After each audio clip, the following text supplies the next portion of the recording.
Hello. कहाँ रो तड़ू हो? हमके ठीक नहीं के लागत दोनों कोई जीगा मार दे मड़ाई के छोड़ के मोहल्ले में गोलू तब ठीक नहीं खेला गते। अरे बाप रे बाप बोहरी बहुत जोर से लागल बा। कहाँ जाई हिकनी के घर में लैट्रिन हो नहीं के का जाने कनी के आग लग के जोर रहे की का। अरे माई रे माई ये मम्मी जी कोनो नहीं की जनावत कुछ पूछाऊ खातिर का हो का छिना ताड़ू मम्मी जी लाज तो लागत कहे में का बोलबू तो ना जानो बे आई मम्मी जी बेटा दुखा त का हो मम्मी बहुत जोर के बोहरी लागल मम्मी जी। ये बात का करियो देखी केने ले जाई बुझाते न के याद के मम्मी आई जी रोज सब का ना लाइटिंग बनवाई जा हमरा आवे से पहले आई मम्मी जी पेटवा दुखा था बड़ी जी। अरे मैं उठो तो का करी जी मम्मी जी जोर के बोल लागल जी। अरे तो का करी तहर बाबू ने देखल हम घरवा हमारे ऐसे काहे बोलत नहीं माने हम कहां जाई मम्मी जी कहीं ना चली दिन में जइबू अरे मम्मी जी बहरे जइबू मम्मी जी वो आग लागल लोग के छोड़ी ना हमरा बहुत जोर ए दादा अब का करी हे आज के आइल कोनिया कहतिया बहरी जाए के ए मम्मी जी हम बहुत जोर के लागल जी का करी चलो अरे बाप चलो आई बड़ मम्मी जी चल जल्दी वो चली जी दूर जोन रे गांव घर पर बाप रे बाप आखे जी दादा बड़ी जोर भर लागल बा। अरे तनी मुंह हम तू प्री हुने आदमी लोग आग लागल और मुंह अरे तोर माई सिखौले ना रहे करे हां ठीक बा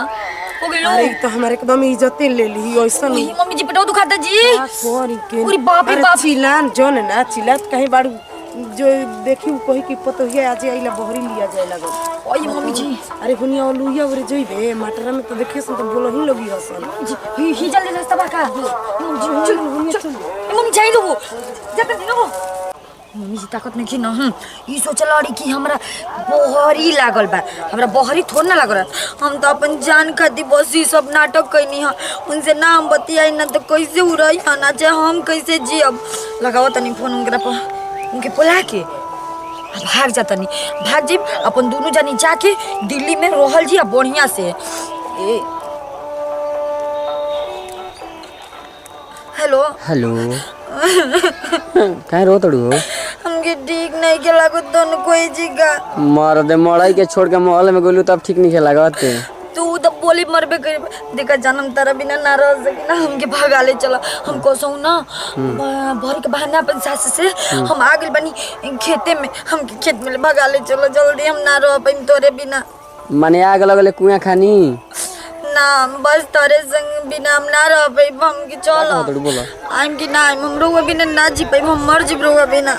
अब माने तू ना कह तो शादी हो गेल तो माने नौटंकी का कइले बड़ू हैं ना जी सच्ची हम बताओ हमार तो सब जिंदगी बर्बाद करके चलिए गइलू अब आबाद करे खातिर फिर अइबू ऐसे मत कहीं हम चाहता नहीं नो हम चाहता नहीं नो कि रउआ हमके लेके भाग चली हम ना रह पाई रउआ बिना बात हमर काहे नहीं की रउआ समझत माने आवे के पड़ी। हाँ जी आई पता बा जैसे हम उबार न मुरझौसा करियठा सिंदूर डालत रहे न वैसे हमर बुझात रहे न कि जान जाता वैसे हमारा हाल होगी रहे माने आवे के पड़ी। हाँ हमार राजा जी नो चलाए तो ठीक है बात तब वेट करो 2 मिनट झट से पट से आ जाता नहीं अब क्या करब। ठीक बा जल्दी जी वही क खेतो बानू गौवा के नामवा का हो? ई गाँव के नाम हुए दिनारा दिनारा में किनारा रहियो ना तो आदमी कुल एथी कर दिया सन। बाग जी रो मजाक मत करी देखिए बाद में मजाक जितना करे को इतना कर ले लेकिन अभी चल आई ठीक बनू तो दरवाजा खुला बैकट मतलब है पूरी दरवाजा नाम बारे ही कल की खड़ा बनिए अरे मोटरसाइकिल के ने बजतिया हो कोनो पकड़ियो सन नु नहीं बगोलिया में नो अच्छा बगोलिया में की जन की कर तो मोटरसाइकिल बजता ना तू लुकाइए कर रही हम जल्दी आवत नहीं एकदम 2 गोले पावत नहीं ठीक बा। हेलो हां ठीक बा जल्दी आई ठीक रखा फोन रखा अब निकलत नहीं हम ठीक बा ठीक। ये भगवान कितना हमसे प्यार करेलन कबो कुछ भी कहना तो दौड़ के आ जालन हमहू ना जाइब हमहू अपन उनकरे संगे जाइब उ तो हमर जान हम तो खुद मालूम बटे भले 2 मिनट का 2 घंटा भी हम वेट कर सकता नहीं ये जगह में 2 घंटा बैठम कोनो दिक्कत नहीं थी ओयन तब तक ना आयन तब से कुछ रानी ना देलो ऐसा खाए के हमरा के आई बुनी बुझाइल कि ना नहर कोनी आइल बिया कुछ खाई कि ना खाई खावे खा जा तनी उनकरे खातिर खोटे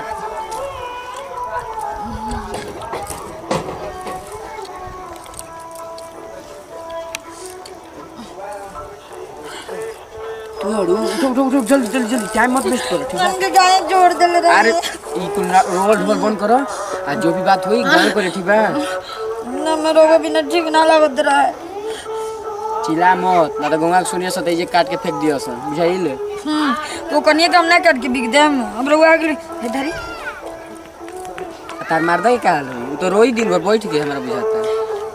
हम कुछ भी होके ना मानी ना हम रउआ के सब कुछ मानी ना वो देखो तीन नु लागो ताकि उनको जान तोड़ू देखो गाड़ी लेके आइल बनी रोड पर गाड़ी खड़ा कइले बनी वो जब पुलिया पर लेके बनी छोटकी गाड़ी आइया ओमे बैठ के कहां चल जी पहिले जैसे हमके बहुत दूर ले चली बहुत दूर ना हम दिल्ली के प्लान कर लेलनी ओ जे किली हिली ठीक बा केवाड़ी बंद करके बाग मजा क्या कर मजाक माने नहीं करो लिया जाते का ऐसे ही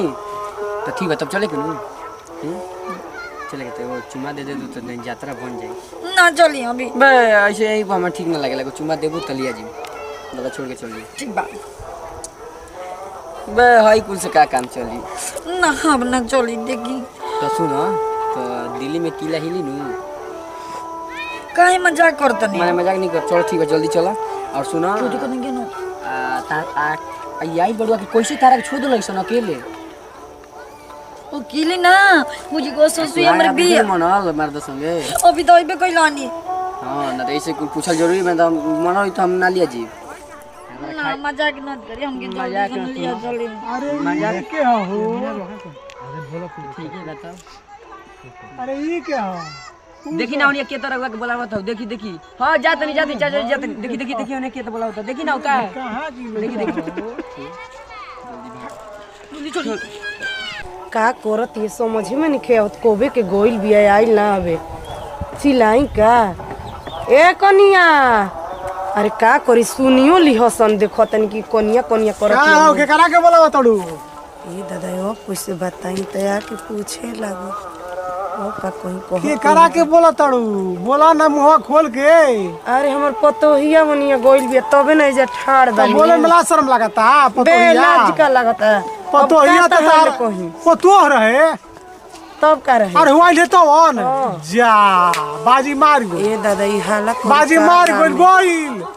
लेके गोइल बाकी का कहता रहो अरे लेके गोइल हमें यही बेरा देखो बे ऐसन बात तू हमरा घर अरे पर हम का कही तारा के अब को हाली को लेके गोइल सोचे गोइल फरार हो गोइल ए दादा एगो लड़का के साथ सुना एगो लड़का के देखनी है लड़का के लेके भागत रहे हो अच्छा धर जा हम ले खेतवा पता में। लगा देम देखो बबुआ कोइले कही ह जल हम हमरा इज्जत के बात बाटे इहो बात बा हां देखो कोइले हाथ जोड़ते तार कही ह जन कोइले जन ल त हम जन करे कोई तो तारा इज्जत में बास गइल बा त हमारा कौन पड़ल बा तार गुल तो तार गुल हमार कौन बा सोचे का तू हाला कर हाला काहे के करब हां ठीक बा जा दो ना देखो हाथ जोड़ते हाला मत